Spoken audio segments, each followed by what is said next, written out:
Welcome back. Today our topic is number system. Number system. So numbers అన్నిటి గురించి మనం మాట్లాడుకుంటాం. నంబర్‌కి మధ్యలో ఉన్న డిఫరెన్సెస్ గురించి అంటే ఒక కంపారిజన్స్ అన్నమాట. ఈ నంబర్‌ని ఏమనొచ్చు, ఆ నంబర్‌ని ఏమనొచ్చు అనేది.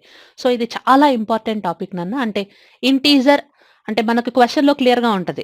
What is positive integer, negative integer, natural number మాత్రమే చెప్పండి. నీకొచ్చిన రిజల్ట్‌లో రియల్ నంబర్ ఏది? అంటే 2 ఆప్షన్స్ వచ్చినాయి అనుకో సపోజ్. అంటే నువ్వు ఎక్స్ స్క్వేర్ సమ్ క్వాడ్రాటిక్ ఈక్వేషన్‌ని సాల్వ్ చేస్తే నీకొక 2 ఆప్షన్స్ వస్తాయి. అంటే 2 వాల్యూస్ వచ్చినాయి అనుకో. 2 వాల్యూస్‌లో కింద ఆప్షన్స్‌లో ఏది పిక్ చేయాలి అనే దాని కండిషన్స్ అప్పుడు కొన్ని సందర్భాల్లో అంటే క్వాడ్రాటిక్ ఈక్వేషన్ నీ క్వెషన్‌లో వస్తే గనక క్వెషన్‌లో ఒక పార్ట్‌గా నీకు క్వాడ్రాటిక్ ఈక్వేషన్ వచ్చి 2 ఆప్షన్స్ వచ్చినాయి. 2 ఆప్షన్స్‌లో ఒకటేమో నెగెటివ్ నంబర్, ఇంకొకటి పాజిటివ్ నంబర్ అని అడిగారనుకో.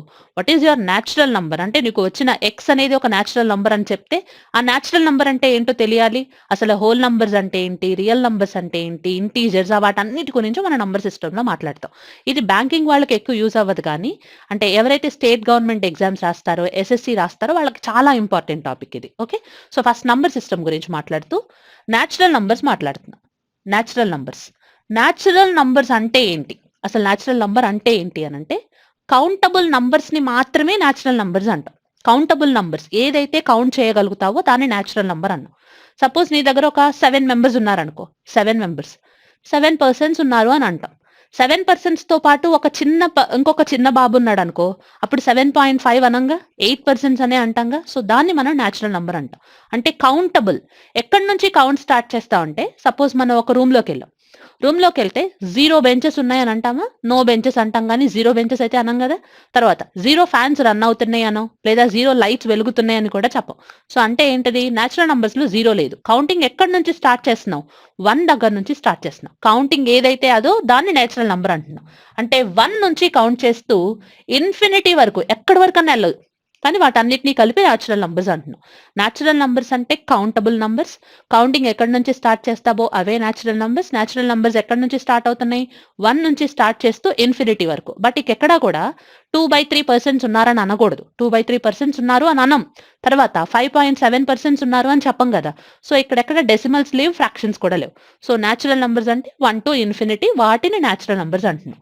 ఈ నేచురల్ నంబర్స్ అన్నిటికి వీటికి ఒక జీరోని కూడా కలుపుతున్నాం. అంటే ఇవి నేచురల్ నంబర్స్ అంటే అన్ని పాజిటివ్ నంబర్సే. నెగెటివ్ లేవక్కడ. ఓన్లీ పాజిటివే రాస్తున్నాం. సో పాజిటివ్ నంబర్స్ వాటన్నిటిని నేచురల్ నంబర్స్ అంటున్నాం. 0 ఒక న్యూట్రల్ నంబర్‌ని న్యూట్రల్‌గా ఉన్న నంబర్‌ని ఈ జీరోని సపోజ్ నేచురల్ నంబర్స్‌కి కలిపేస్తే, జీరోని గనక నేచురల్ నంబర్స్‌కి కలిపేస్తే, ఈ నంబర్స్ అన్నిటిని ఏమంటున్నాం అంటే హోల్ నంబర్స్ అంటున్నాం. హోల్ నంబర్స్ అంటున్నాం. ఇవెక్కడి నుంచి స్టార్ట్ అవుతున్నట్టు? 0 కూడా కలిపావు కదా! 0 తర్వాత ఏం రావాలి? 1, 2, 3 కదా! అంటే 0 నుంచి స్టార్ట్ చేస్తూ ఇన్ఫినిటీ వరకు ఉంటే దాన్ని హోల్ నంబర్స్ అంటున్నాం. 0 నుంచి ఇన్ఫినిటీ వరకు ఉన్న వాటిని హోల్ నంబర్స్ అంటున్నాం. ఓకే. నెక్స్ట్ ఇక్కడ మనం ఏం రాసాం? పాజిటివ్ నంబర్స్ అన్నీ రాసేసాం. ఏంటివవి? Natural numbers. పాజిటివ్ నంబర్స్ అన్నిటితో పాటు ఇంకొక జీరోని కూడా అంటే ఒక న్యూట్రల్ నంబర్‌ని కూడా కలిపేస్తే దాన్ని హోల్ నంబర్ అన్నాం. ఇప్పుడు హోల్ నంబర్‌లో 7 అనేది ఉంటదా అంటే ఖచ్చితంగా 7 ఉంది. హోల్ నంబర్‌లో 7 రాయొచ్చు, 23 రాయొచ్చు, 25 రాయొచ్చు. నెక్స్ట్ నేచురల్ నంబర్‌లో కూడా 7 ఉంటది, 23 ఉంటది, 25 కూడా ఉంటది. బట్ నేచురల్ నంబర్‌లో 0 లేదు. బట్ హోల్ నంబర్‌లో 0 ఉంది అని రాయాలి. ఓకే. తర్వాత హోల్ నంబర్స్ అన్నిటికి ఇప్పుడు ఇక్కడ హోల్ నంబర్స్ ఉన్నాయిగా. హోల్ నంబర్స్‌లో ఏమున్నాయి? నెగెటివ్ నంబర్స్ లేవు. ఓన్లీ న్యూట్రల్ ఉంది. పాజిటివ్ నంబర్స్ మాత్రమే ఉన్నాయి. ఇప్పుడు ఈ హోల్ నంబర్స్ అన్నిటికి ఒక నెగెటివ్ నంబర్స్‌ని కూడా కలిపేస్తున్నా. హోల్ నంబర్స్ అన్నిటికి నెగెటివ్ నంబర్స్‌ని కూడా యాడ్ చేసుకుంటున్నాం. హోల్ నంబర్స్‌కి నెగెటివ్ నంబర్స్‌ని కూడా యాడ్ చేస్తే వాటన్నిటిని ఏమంటున్నాం అంటే ఇంటీజర్స్ అంటున్నాం. వాటన్నిటిని ఇంటీజర్స్ అంటున్నాం. మళ్ళీ ఇంకొకసారి నాన్న 1 to infinity countable or natural. Countable నంబర్స్‌ని మాత్రమే న్యాచురల్ నంబర్స్ అన్నాం. న్యాచురల్ నంబర్స్‌కి 0ని కలిపేసి దాన్ని హోల్ నంబర్ అంటున్నాం. హోల్ నంబర్‌లో 0 మాత్రమే ఉంది. నెగెటివ్ లేవు. మరి ఈ నెగెటివ్ నంబర్‌లు కూడా ఉన్నాయిగా. మన నంబర్స్ అనే దాంట్లో నెగెటివ్ నంబర్స్ కూడా ఉన్నాయి కదా! సో ఆ నెగెటివ్ నంబర్స్‌ని కూడా కలిపితే అప్పుడు వాటిని ఏమంటున్నాం అంటే ఇంటీజర్స్ అన్నాం. అంటే ఈ ఇంటీజర్స్ ఎక్కడి నుంచి ఉన్నాయి? మైనస్ ఇన్ఫినిటీ నుంచి ప్లస్ ఇన్ఫినిటీ వరకు ఉంటూ మధ్యలో ఒక 0 కూడా ఉంది. 0 అనేది న్యూట్రల్ నంబర్. సో అది కూడా రాస్తున్నా. మైనస్ ఇన్ఫినిటీ నుంచి ప్లస్ ఇన్ఫినిటీ వరకు ఇంక్లూడింగ్ 0 కూడా ఉందని రాసుకుంటున్నా. అర్థం కావడం కోసం ఈ టెర్మినాలజీ వాడుతున్నాను తప్ప ఇది ఇలా రాయొచ్చా అని అడగొద్దు మీరు. ఓకే. సో మీకు అర్థం కావడం కోసం మైనస్ ఇన్ఫినిటీ నుంచి ఇన్ఫినిటీ వరకు ఉన్న ఇంక్లూడింగ్ 0 కూడా ఉంది. అవి ఇంటీజర్స్ అంటే. ఓకే. ఇప్పుడు నేను ఇంటీజర్స్‌లో 7 అనే నంబర్‌ని రాయొచ్చా అంటే డెఫినిట్‌గా. ఎందుకంటే 0 టు ఇన్ఫినిటీ దాంట్లో నేను పాజిటివ్ నంబర్స్ రాస్తున్నా. -ఇన్ఫినిటీ టు 0 రాసేటప్పుడు నెగెటివ్ నంబర్స్ రాస్తున్నా.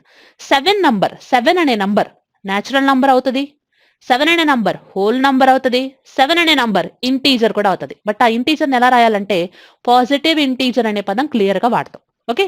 సపోజ్ నేను 0 రాయాల్సొచ్చిందనుకో 0 is not a natural number but 0 is a whole number. 0 is a integer కూడా. ఓకే.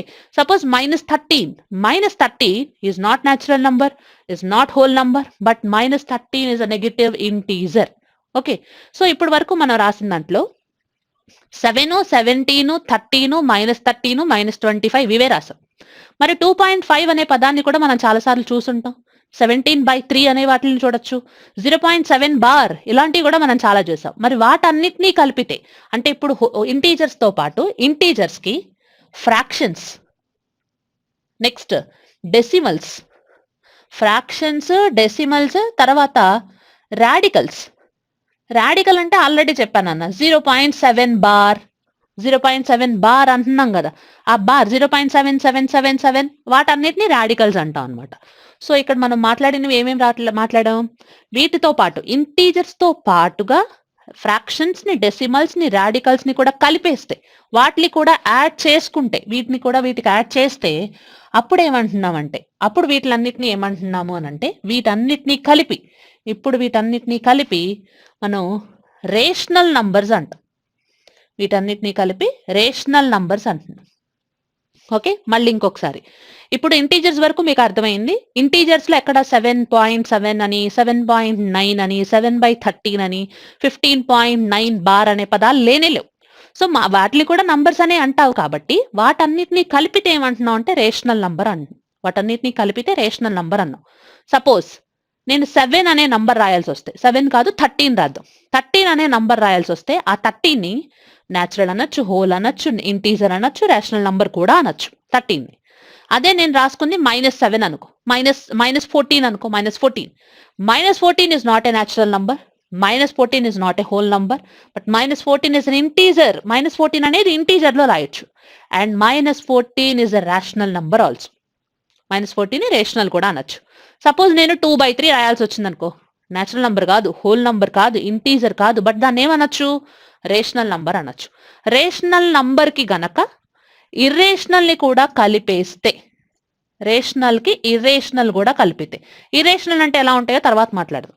రేషనల్, ఇర్రేషనల్ ఈ రెండింటినీ గనక కలిపేశాను అనుకో, వీటన్నిటిని కలిపేసి మాట్లాడుకుంటే అప్పుడు ఈ నంబర్స్ అన్నిటినీ కలిపి ఇప్పుడు ఏమంటాం అంటే రియల్ నంబర్స్ అంటాం. వాటన్నిటిని కలిపి రియల్ నంబర్స్ అంటాం. రేషనల్ వేరునన్నా ఇర్రేషనల్ వేరు. అసలు వాటికి వీటికి సంబంధమే ఉండదు. ఓకే. సో రేషనల్ నంబర్ మనం చెప్పగలుగుతున్నాం. రేషనల్ నంబర్ అండ్ ఇర్రేషనల్ వేరు. సో రేషనల్, ఇర్రేషనల్ కలిపేసి ఏమంటాం అంటే రియల్ నంబర్స్ అంటాం. అంటే నంబర్స్ అన్నిటినీ ఏమంటున్నాం? రియల్ నంబర్స్ అంటాం. సో రియల్ నంబర్స్ కి ఇమాజినరీ కూడా కలుపుకుంటాం. సో వాటన్నిటిని కలిపి కాంప్లెక్స్ అంటాం. అది చాలా రేర్ కండిషన్, అంతవరకు రాదు. బట్ మెయిన్ ఏంటి అంటే రియల్ నంబర్స్. ఆ రియల్ నంబర్ లో కొన్ని అంటే మోస్ట్ ఆఫ్ ద నంబర్స్ ని రేషనల్ అంటూ, కొన్ని నంబర్స్ ని మాత్రం ఇర్రేషనల్ అంటున్నాం. ఆ రేషనల్ లో ఇంకేమున్నాయి? ఇంటీజర్స్ ఉన్నాయి. ఆ ఇంటీజర్స్ లో ఇంకేమున్నాయి? హోల్ నంబర్స్ ఉన్నాయి. ఆ హోల్ నంబర్స్ లో ఏమున్నాయి అంటే న్యాచురల్ నంబర్స్ ఉన్నాయి. ఓకే. సో వీటన్నిటిని అంటే నంబర్స్ కి సంబంధించిన కంప్లీట్ కాన్సెప్ట్ దీంట్లోనే ఉంది. నువ్వు రేషనల్ అంటే తెలుసు, ఇంటీజర్స్ అంటే తెలుసు, హోల్ తెలుసు, న్యాచురల్ తెలుసు. మరి వాట్ అబౌట్ ఇర్రేషనల్? అసలు ఇర్రేషనల్ నంబర్స్ అంటే ఏంటి అంటే, ఇప్పుడు సపోజ్ నేను ఒక నంబర్ రాస్తున్నానన్న 0.5. ఆ నంబర్ నీకు తెలుసుగా, 0.5 అనేది రాయగలిగావుగా, 0.5. సపోజ్ 0.666 బార్, దాన్ని మళ్ళీ నువ్వు 2/3 అని రాయగలుగుతావు. అంతే కదా. 2/3 అంటే నువ్వు దానిలోంచి దీనికి కన్వర్ట్ చేస్తున్నావు, దీంట్లోంచి దానికి కన్వర్ట్ చేయడానికి కూడా పాసిబిలిటీ ఉంది. 0.5 అంటే 1/2 అనొచ్చు, 0.5. సో అలాంటి కండిషన్స్ మనం కన్వర్షన్స్ ఉన్నాయి. ఒక పర్టికులర్ గా ఒక నంబర్ అని చెప్పగలుగుతున్నాం. 2/3ని 0.67 బార్ అని 0.6 బార్ అని రాస్తాను అని రాయొచ్చు, ఖచ్చితంగా రాయొచ్చు. సో ఇది మనం మాట్లాడుకున్న రేషనల్ నంబర్స్ గురించి. మరి ఇర్రేషనల్ నంబర్ రాయాలి అని వస్తే, వాట్ ఈజ్ √4 వాల్యూ? √4 వాల్యూ రాయాలి అంటే +2 ఆర్ -2 ఏదైనా సరే. ఓకే. +2 తీసుకుంటున్నా ఫస్ట్ కండిషన్. 2 × 2 చేస్తే 4 వస్తుంది అనేదేగా √4 అంటే అర్థం. సో √4 ఈజ్ ఈక్వల్ టు 2 అని రాసినప్పుడు 2 ఇంటూ 2 చేస్తే 4 వస్తుంది అని చెప్పడాన్ని అది రాసుకుంటున్నాం అంతేగా. సపోజ్ ఇదే కండిషన్ వాట్ ఈజ్ √2 అని అన్నాను అనుకో. వాట్ ఈజ్ √2 వాల్యూ ఎంత అని రాసావు? 1.414 అంతే కదా. 1.414ని మళ్ళీ 1.414తో మల్టిప్లై చేస్తే ఎగ్జాక్ట్ గా 2 వస్తుందా రావట్లేదా? ఇదే క్వశ్చన్, ఇంకేం లేదు. ఎగ్జాక్ట్ గా 2 అయితే రావట్లేదు కదా. సో పర్ఫెక్ట్ వాల్యూ నువ్వు చెప్పట్లేదు కాబట్టి ఈ నంబర్స్ ని ఇర్రేషనల్ అంటున్నావు. అంటే ఇందులో √2 ఉండొచ్చు, √3 ఉండొచ్చు, బట్ √4 రాయక్కర్లేదు. ఎందుకని? √4 ఇస్ ఎ పర్ఫెక్ట్ స్క్వేర్. 4 కి గనక నువ్వు రూట్ కనుక్కుంటే 2 వస్తుంది, అంటే 2 ఇంటూ 2 చేస్తే 4 వచ్చేస్తుంది. √3 తీసుకుంటున్నా 1.732. 1.732 ఇంటూ 1.732 చేస్తే ఎగ్జాక్ట్లీ 3 రానే రాదు కదా. సో అట్లాంటి నంబర్స్ ని మనం ఏమంటున్నాం అంటే ఇర్రేషనల్ నంబర్ అంటాం. అంటే √5 రాస్తావు, √7 రాస్తావు, √8 రాస్తావు, √10 రాసుకోవచ్చు, √11 రాయొచ్చు, ఏవైనా సరే ఆ నంబర్స్ ని ఇర్రేషనల్ అంటున్నాం. ఓకే. సో రేషనల్ నంబర్స్ అంటే ఇవి, ఇర్రేషనల్ నంబర్స్ అంటే ఇవి. న్యాచురల్ కి 0 కలిపితే హోల్ కి నెగటివ్ కలిపితే ఇంటీజర్ కి ఫ్రాక్షన్, డెసిమల్, రాడికల్ కలిపితే రేషనల్ కి ఇర్రేషనల్ ని కలిపేస్తే అప్పుడు వాటిని రియల్ నంబర్స్ అంటున్నాం. ఓకే. సో ఇది రియల్ నంబర్స్ కి సంబంధించిన కాన్సెప్ట్. రియల్ నంబర్స్ తో పాటు కొన్ని ఇమాజినరీ నంబర్స్ అని మనం మాట్లాడుకుంటాం. ఒక నంబర్ ని స్క్వేర్ చేస్తే ఖచ్చితంగా పాజిటివే, మనకు తెలిసిందే. 2 స్క్వేర్ 4, -2 స్క్వేర్ కూడా 4ఏ. బట్ మనకు ఒక నంబర్ ని స్క్వేర్ చేస్తే -1 అనేది ఒకటి వస్తుంది. కాంప్లెక్స్ అంటే మీ ఇమాజినరీ నంబర్స్ అని మాట్లాడుకుంటాం. I² ఈజ్ ఈక్వల్ టు -1 అనే కాన్సెప్ట్ తో. సో అది మనం అవసరం మాట్లాడట్లేదు. సో ఇవి రియల్ నంబర్స్. రియల్ నంబర్స్ కి కూడా ఇమాజినరీ నంబర్స్ ని కలిపితే అవి కాంప్లెక్స్ నంబర్స్. ఇది ఒక్కటి గుర్తుపెట్టుకోండి, ఇంకేం అవసరం లేదు. సో నంబర్ సిస్టమ్ కి సంబంధించిన నంబర్స్ అనే దాని గురించిన బేసిక్ కాన్సెప్ట్ ఇది.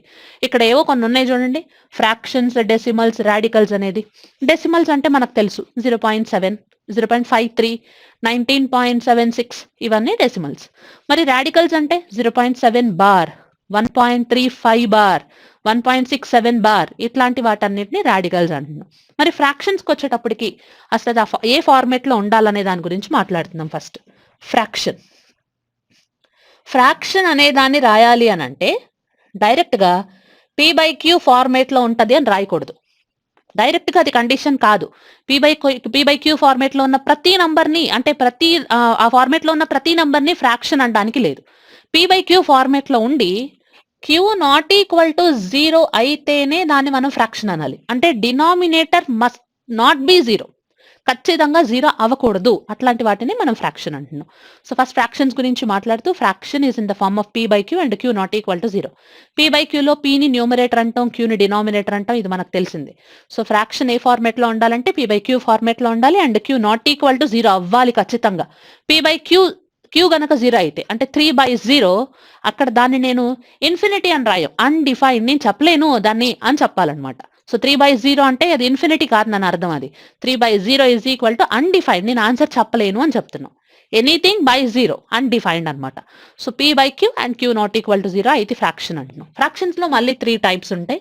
ఒకటి ప్రాపర్ ఫ్రాక్షన్, ఇంకొకటి ఇంప్రాపర్ ఫ్రాక్షన్, ఇంకొకటి మిక్స్డ్ ఫ్రాక్షన్.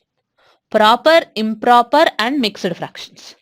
ప్రాపర్ ఫ్రాక్షన్ అంటే numerator is less than denominator. న్యూమరేటరే తక్కువ ఉందనుకో దాన్ని ప్రాపర్ అంటాం. ఇక్కడ ఏమంటున్నాం, numerator is greater than denominator అన్నాం అనుకో, దీన్ని ఇంప్రాపర్ అంటాం. ఇక్కడేం రాస్తున్నానంటే మిక్స్డ్ అంటే ఒక ఇంటీజర్ తో పాటుగా ఒక ప్రాపర్ ఫ్రాక్షన్ ని రాయడాన్ని, ఇవన్నీ నేను నార్మల్ గా పిఎఫ్ అంటే ఇంకేదో అని రాసుకోవద్దు. ప్రాపర్ ఫ్రాక్షన్ ని ఇంటీజర్ కి యాడ్ చేయడాన్ని మనం మిక్స్డ్ ఫ్రాక్షన్ అంటాం. ఓకే. సో ఎన్ అంటే numerator, D means denominator. Numerator కంటే డినామినేటర్ ఎక్కువ ఉంటే అది ప్రాపర్ ఫ్రాక్షన్. అంటే ఇప్పుడు నేను 3/5 దీన్ని ప్రాపర్ అనొచ్చు, 3/5 ని ప్రాపర్ అనొచ్చు.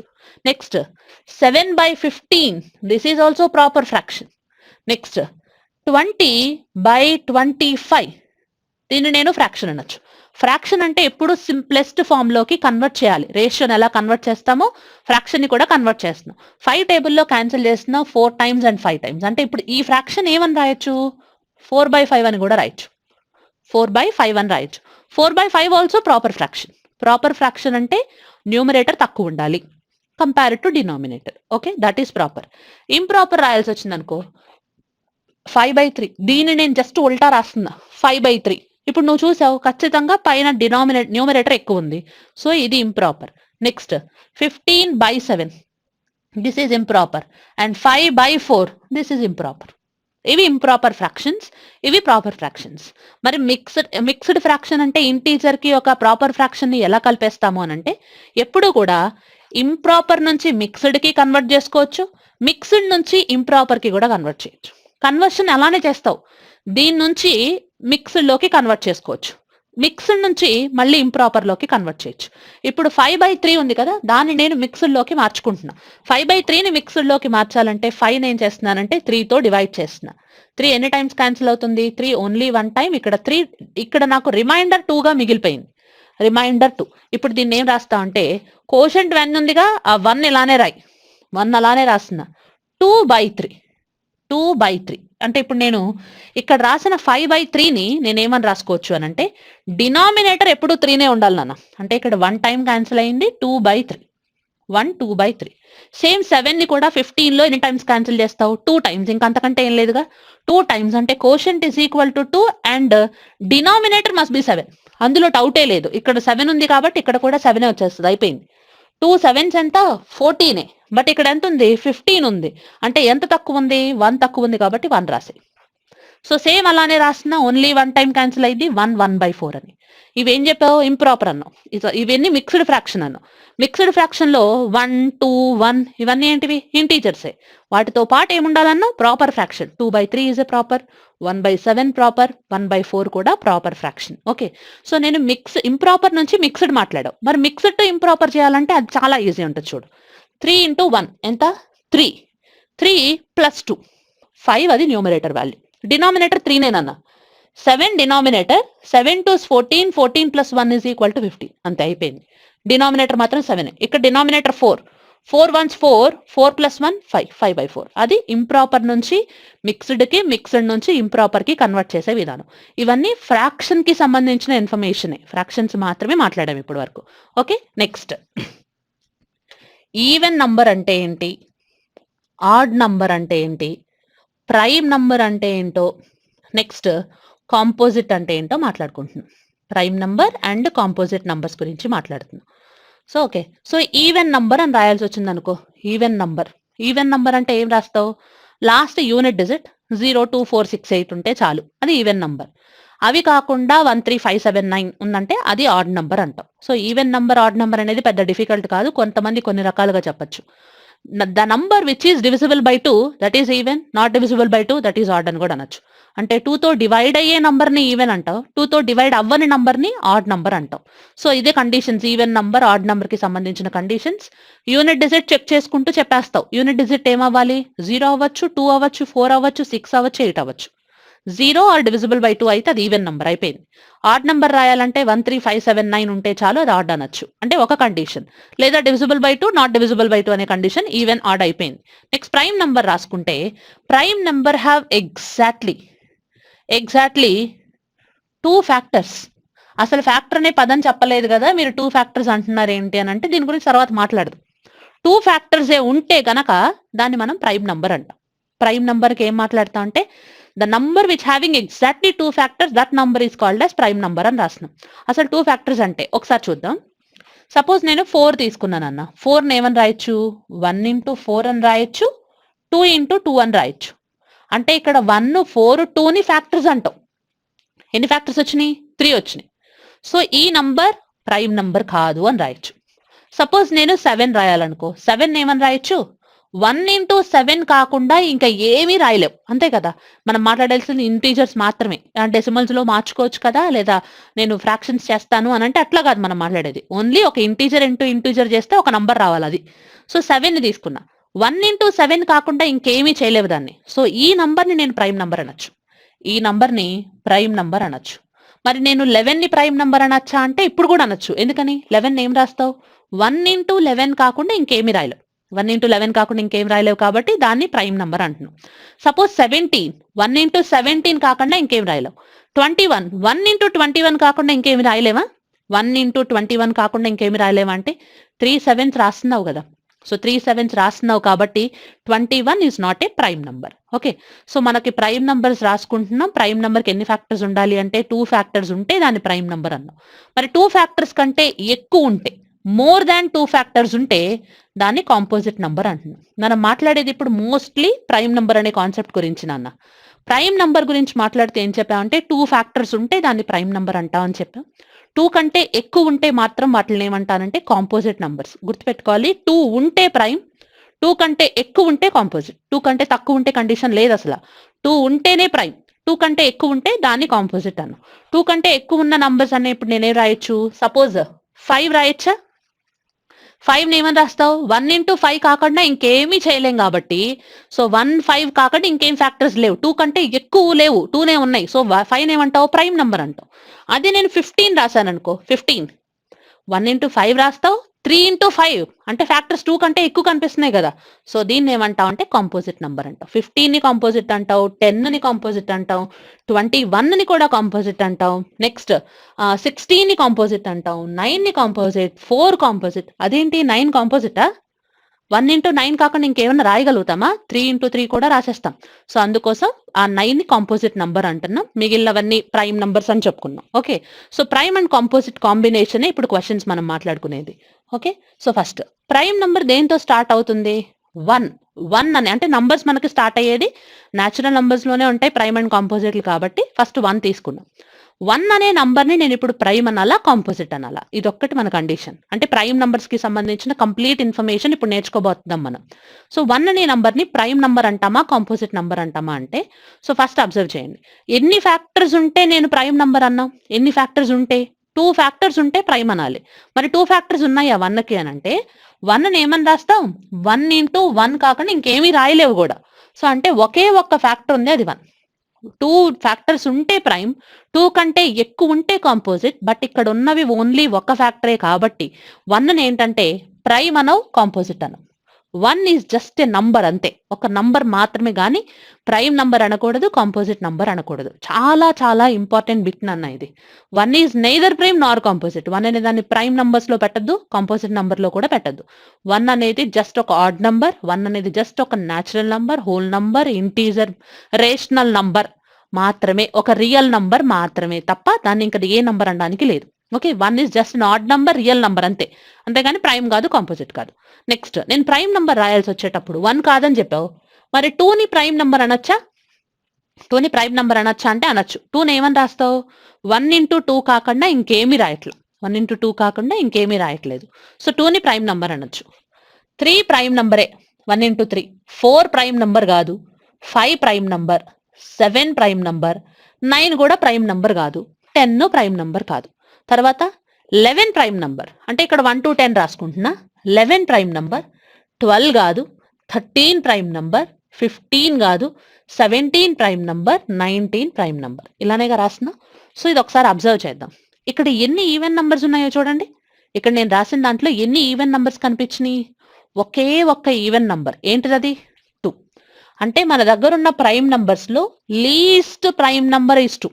Least prime number is 2. తర్వాత we have only 1 even prime number, that is 2. ఒకే ఒక్క ఈవెన్ ప్రైమ్ ఉంటుంది, అది 2 మాత్రమే. Okay, so least prime number is 2. Least odd prime అని అడిగారు అనుకో, least odd prime. Odd primes ఎక్కడి నుంచి ప్రైమ్ నెంబర్స్ ఎక్కడి నుంచి? 2నే, but 2 is an even number.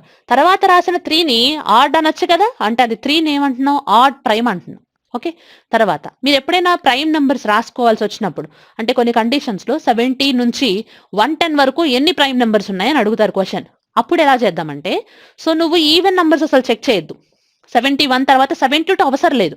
73 అవుతుందో లేదో చూడు. 74 అక్కర్లా, మళ్ళీ 75 కూడా వద్దు. ఇక్కడ చూడు, 5 15 కాదు, 25 కాదు, 35 కాదు, 45 కాదు, 55 కాదు కదా. సో కాదు కాబట్టి 5 మల్టిపుల్స్ ఏమి చెక్ చేయొద్దు, అండ్ 10s ఉన్నవి చెక్ చేయొద్దు, అండ్ ఈవెన్ నంబర్స్ అన్ని చెక్ చేయొద్దు. ఓన్లీ ఆడ్ నంబర్స్ మాత్రమే చెక్ చేస్తాం. Only add numbers. Okay, so only add numbers మాత్రమే చెక్ చేయాలి. సో ఆడ్ నంబర్స్ తో పాటు ఈవెన్ నంబర్స్ అవసరం లేదు, అండ్ మళ్ళీ ఇంకొకటి 5 మల్టిపుల్స్ 10 మల్టిపుల్స్ అవసరం లేదు. ఓకే, సో ఇక్కడికి మనకి ప్రైమ్ నంబర్స్ కి సంబంధించిన కాన్సెప్ట్, అంటే ప్రైమ్ నంబర్స్ మాత్రమే అయింది. ఇంకా ప్రైమ్ నంబర్స్ లో టైప్స్ ఉన్నాయి. అందులో ఒకటి ట్విన్ ప్రైమ్, ఇంకొకటి co prime. Twin prime and co prime అని రాసుకుంటున్నాం. ట్విన్ ప్రైమ్ అంటే ఖచ్చితంగా 2 ప్రైమ్ నంబర్సే అవ్వాలి. ఖచ్చితంగా 2 ప్రైమ్ నంబర్సే. సపోజ్ 11, 13, నెక్స్ట్ ఇంకొకటి 13, 17. ఇప్పుడు ఈ రెండిటిని ఎగ్జాంపుల్ గా చూపిస్తే అసలు ట్విన్ ప్రైమ్ ఈ రెండిట్లో ఏ పెయిర్ ని నేను ట్విన్ ప్రైమ్ అవ్వాలని దాని గురించి మాట్లాడుతున్నాను. 11 is a prime number and 13 is a prime number. Clear గానే ఉంది. 11 prime number, 13 prime number. Okay, రెండు ప్రైమ్ అవ్వాలి. ఓకే, నెక్స్ట్ సెకండ్ స్టేట్మెంట్ అంటే సెకండ్ ఏదైతే ఎగ్జాంపుల్ రాసామో అందులో చూస్తే 13 is a prime number and 17 is a prime number. 13, 17 రెండు prime numbers. ఇక్కడ కూడా ఉన్న రెండు నంబర్స్ ప్రైమ్ నంబర్స్, ఇక్కడ కూడా రెండు నంబర్స్ ప్రైమ్ నంబర్స్. తర్వాత ప్రైమ్ నంబర్స్ అయిపోయిన తర్వాత రెండు కండిషన్స్ నాన్న ట్విన్ ప్రైమ్స్ అవ్వాలి అంటే కండిషన్స్. ఒకటి ఏంటి అంటే both numbers must be prime numbers, and second condition the difference between the two numbers must be 2. Difference ఎప్పుడు ఎంత అవ్వాలి అంటే 2 అవ్వాలి. 11, 13 కి డిఫరెన్స్ ఎంత ఉంది? 2 ఉంది కాబట్టి ఇది నేను ట్విన్ ప్రైమ్ అంటున్నా. ఇప్పుడు వీళ్ళిద్దరి మధ్యలో డిఫరెన్స్ చూస్తే ఎంత ఉంది? 4 ఉంది కాబట్టి ఇది ట్విన్ ప్రైమ్ కాదు అంటున్నా. అంతే, ఇంకేం లేదు. సో ఒక రెండు నంబర్స్ ఇచ్చి అవి ట్విన్ ప్రైమా కాదా అని చెప్పాలి అంటే ఫస్ట్ కండిషన్ ఆ రెండు నంబర్స్ ప్రైమ్ నంబర్స్ అవ్వాలి. 11, 13 ప్రైమ్ నంబర్స్, 13, 17 ప్రైమ్ నంబర్స్ అయిపోయింది. తర్వాత ఏం చేయాలి? డిఫరెన్స్ చూడాలి. So 11, 13 difference is equal to 2 and 13, 7 difference is equal to 4. 2 difference ఉంటేనే ప్రైమ్ లేదా కాదు. 2 డిఫరెన్స్ ఉంటేనే ట్విన్ ప్రైమ్ అంటో, లేకపోతే ట్విన్ ప్రైమ్స్ అనకూడదు. సో ట్విన్ ప్రైమ్స్ కండిషన్ ఇక్కడతో అయిపోయింది. నెక్స్ట్ కో ప్రైమ్ కండిషన్. కో ప్రైమ్ కండిషన్స్ ఒకసారి చూస్తున్నానన్న. 5, 7. Okay, next 4, 9. నెక్స్ట్ ఇంకొకటి 7, 8. ఈ 5, 7 చూసుకుంటున్నానన్న. 5, 7 ఆ రెండు ఒకసారి అబ్జర్వ్ చేస్తే 2 ప్రైమ్ నంబర్స్. అంతేగా, రెండు కూడా ప్రైమ్ నంబర్సే. ఒకటి ప్రైమ్, ఇంకొకటి ప్రైమ్. 4, 9 చూసుకున్నాను అనుకో, రెండు కాంపోజిట్ నంబర్సే. రెండు కాంపోజిటే. 4 కాంపోజిటే, 9 కూడా కాంపోజిట్. 7, 8 చూసాను అనుకో, 1 ప్రైమ్, 1 కాంపోజిట్. ఇక్కడ ఎలా ఉన్నాయి అనేది అసలు మ్యాటరే కాదు. ఎలా ఉంది అనేది మ్యాటర్ కాదు. ఇప్పుడు 5 అండ్ 7 కి ఫ్యాక్టర్స్ రాయాలి. కండిషన్స్ అది. ఇక్కడ ట్విన్ ప్రైమ్ అంటే రెండు ప్రైమ్ నంబర్స్ ఉండాలి. ఆ రెండు ప్రైమ్ నంబర్స్ కి మధ్యలో డిఫరెన్స్ 2 అవ్వాలి. That is twin prime condition. But what about co prime condition అంటే ఇక్కడ ఏ నంబర్లు ఉన్నా పర్వాలేదు. బట్ నేను ఇప్పుడు ఏం చేస్తున్నానంటే 5 కి ఫ్యాక్టర్స్ రాస్తున్నా. ఏంటి అవి? 1, 5. నెక్స్ట్ 7 కి ఫ్యాక్టర్స్ ఏంటి అంటే 1, 7. ఈ రెండిటికి కామన్ గా ఉన్న కామన్ ఫ్యాక్టర్ ఏంటి అంటే రెండిటికి కామన్ గా ఉన్న ఫ్యాక్టర్ ఏంటి అంటే ఓన్లీ 1ఏగా. సో దీన్ని నేను కోప్రైమ్ అనొచ్చు. అంటే రెండు నంబర్స్ తీసుకో, అది ఏ నెంబర్లు అయినా పర్లా, ప్రైమ్ అయినా పర్లా, కాంపోజిట్ అయినా పర్వాలా, ఏ నంబర్స్ అయినా సరే, రెండు నంబర్స్ తీసుకుని ఆ రెండు నంబర్స్ కి గనక కామన్ ఫ్యాక్టర్ ని చూస్తే అది ఓన్లీ 1 అయితే గనక ఆ నంబర్స్ ని కోప్రైమ్ అనేస్తాం. సో 4 గునికి ఫ్యాక్టర్స్ రాయాలి అని అంటే 1, 2, 4. అదే నేను 9కి రాయాలంటే 1, 3, 9. సో ఈ రెండిటికి కామన్ ఏ ఉన్నాయి? ఓన్లీ 1ఏగా. సో వీటిని కూడా కోప్రైమ్ అన్నావు, వీటిని కూడా కోప్రైమ్ అన్నావు. 7, 8 నెక్స్ట్ నంబర్ ఎప్పుడు రాసుకుంటున్నాను అన్న? 2, 3, 4, 5, 2, 3, 4, 5, 9, 10, తర్వాత 11, 13, 17, 18, 101, 102 అలా నెక్స్ట్ అంటే నెక్స్ట్ వచ్చే రెండు నంబర్స్ ఏ రెండు నంబర్స్ రాసినా ఆ రెండు ఖచ్చితంగా కోప్రైమే అవుతాయి. ఎలా అంటే ఒకసారి చూడు. 1, 7 తర్వాత ఏంటివి? 1, 8. ఈ రెండిట్లోనూ కామన్ గా ఉంది 1ఏ కదా. కావాలంటే మీరు చెక్ చేయండి. నెక్స్ట్ కాంజిగేటివ్ నంబర్, జస్ట్ కాంజిగేటివ్ నంబర్స్ ని కనుక తీసుకుంటే ఆ రెండు నంబర్స్ ఖచ్చితంగా కోప్రైమే అవుతాయి. Coprime condition any two numbers common factor is 1. That is coprime condition.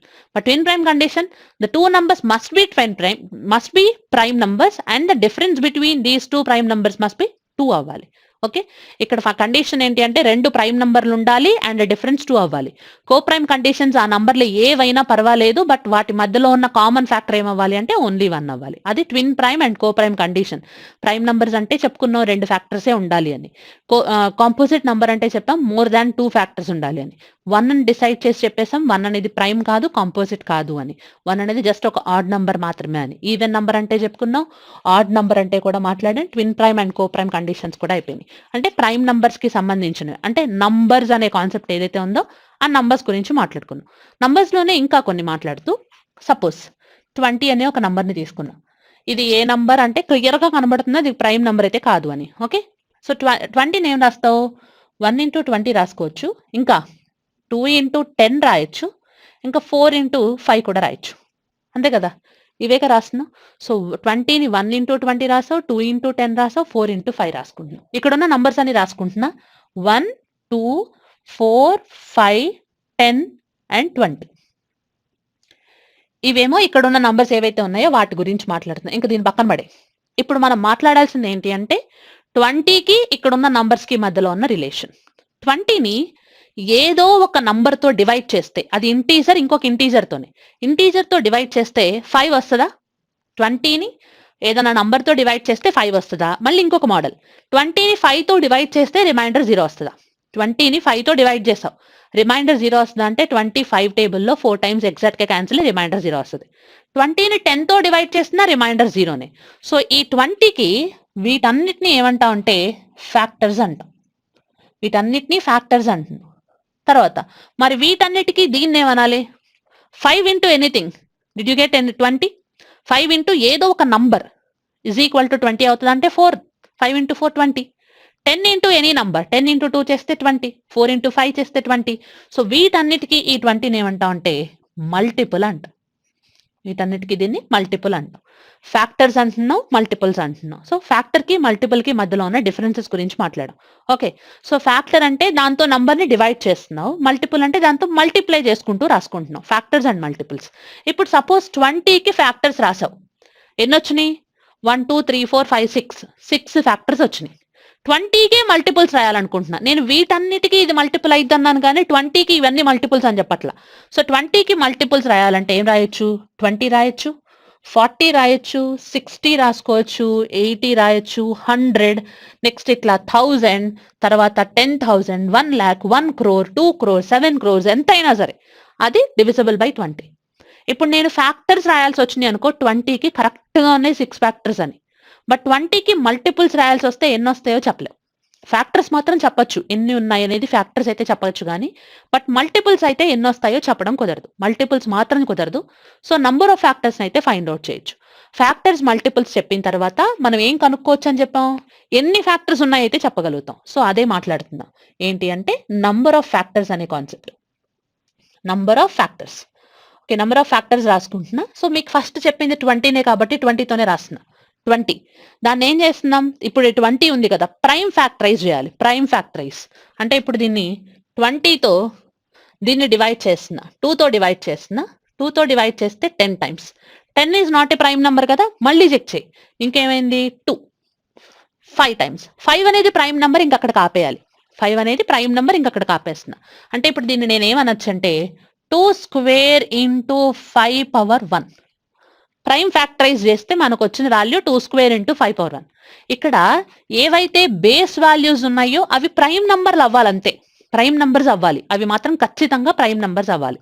Prime numbers అయిన తర్వాత దీని పక్కన పడే, దీని గురించి మాట్లాడక. ఇంకా ఇక్కడ ఏమున్నాయి? 2 ఉంది, ఇక్కడ 1 ఉంది, మధ్యలో ఏముంది? ఇంటూ కదా. సో 2ని ఏం చేస్తున్నాం అంటే +1 చెయ్యి. ఈ 1ని కూడా +1 చెయ్యి. 2ని ఒకటి యాడ్ చేస్తే 3, మధ్యలో ఇంటూ ఉంది. 1కి ఇంకొకటి యాడ్ చేస్తే 1, 2 ఉంది. So 3 into 2 is equal to 6 factors. నువ్వు ఇందాక చేసావు, 6 ఫ్యాక్టర్సే వచ్చినాయి. 6 ఫ్యాక్టర్స్ వచ్చినాయి. మళ్ళీ ఇంకొకసారి చెప్తున్నానన్న ఇదే క్వశ్చన్ని. సో అంటే ఇదే మోడల్ క్వశ్చన్ ఇంకొకసారి మాట్లాడుకుందాం. దట్ ఈజ్ 72 అనుకో. 72 రాస్తున్నా. 72కి ఫస్ట్ ప్రైమ్ ఫ్యాక్టరైజ్ చేయాలి. ప్రైమ్ ఫ్యాక్టరైజ్ చేసుకోవాలి. ప్రైమ్ ఫ్యాక్టరైజ్ చేసే ముందు 72ని నేను 9 ఇంటూ 8 అనొచ్చా? 9 ఇంటూ 8. 9 ఏమనొచ్చు? 3 స్క్వేర్ అనొచ్చు. 8 ఏమనొచ్చు? 2 క్యూబ్ అనొచ్చు. నువ్వు ఓన్లీ అసలు పవర్ వాల్యూస్ సంగతే వద్దు. పవర్ వాల్యూస్ అసలు వద్దే వద్దు. మనం చూడాల్సింది, ఇప్పుడు నేను మాట్లాడాల్సింది ఏంటంటే ఓన్లీ బేస్ వాల్యూస్. ఇక్కడ 3 ఉంది, ఇక్కడ 2 ఉంది. అవి ప్రైమ్ నంబర్స్ అయితే చాలన్న, ఇంకేం అక్కర్లా. అవి ప్రైమ్ నంబర్సా కాదా అదొక్కటి చూడు. 3, 2 ఆర్ ప్రైమ్ నంబర్స్ కదా. ఇక దీని పక్కన పడే, ఇక వీటి గురించి మాట్లాడట్లా మనం. ఇక ఇప్పుడు ఈ 2ని ఏం చేయాలి? 1 యాడ్ చేసుకుంటున్నా. 1 3 అయిపోయింది. ఈ 3ని ఏం చేస్తున్నా? 1 యాడ్ చేస్తున్నా. అంటే ఎంత అయింది? 4. So 3 into 4 is equal to 12. అంటే 72కి కనుక నువ్వు ఫ్యాక్టర్స్ కనుక్కుంటే ఖచ్చితంగా 12 వస్తాయి. ఒకసారి చూద్దాం. అంటే చిన్న నంబర్సేగా, అందుకని చెప్తున్నా. 1 ఇంటూ 72, 2 ఇంటూ 36, నెక్స్ట్ 3 ఇంటూ 24 రాయొచ్చు.